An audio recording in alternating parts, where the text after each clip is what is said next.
Simple అండి. Today I have an idea of BKP homes. Don't share with anybody because people will laugh at you. నేను BKP homes చేస్తా ఒకటి store అనుకుంటున్నా, నేను ఇట్లా customise చేస్తా, ఎవడొస్తాడు రా, ఎవడొచ్చుకుంటాడు నిద్ర, ఏముందని నిద్ర కొన్నికి, ఆ లైన్లో 20 షాపులు ఉన్నాయి.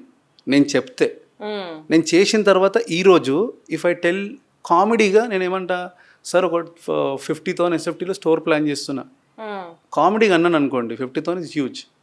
కామెడీ కంటే వాళ్ళు అరే ఏమో ఇటు చేసేటట్టే ఉన్నాడు. That is what the difference is. ఒక సక్సెస్ఫుల్ పర్సన్కి ఒక ఫెయిలియర్ పర్సన్కి డిఫరెన్స్ అదొక్కటే. Once we shouldn't share anything in business. Once it is successful right, అందరూ యాక్సెప్ట్ చేస్తారు. So I always tell people that whenever you want to start a business, any business, so firstly don't share this with anybody. It has a big secret. అది బయటకు వచ్చిన తర్వాత, అది hit అయిన తర్వాత people will talk, people will raise you, people will praise you. అరే వాడు మనోడు రాయిపోతాడు, వాడు ఎవడరా అనే దగ్గరికి అరే బానగాడు మనోడేరా అనే స్టైల్ మారిపోతుంది.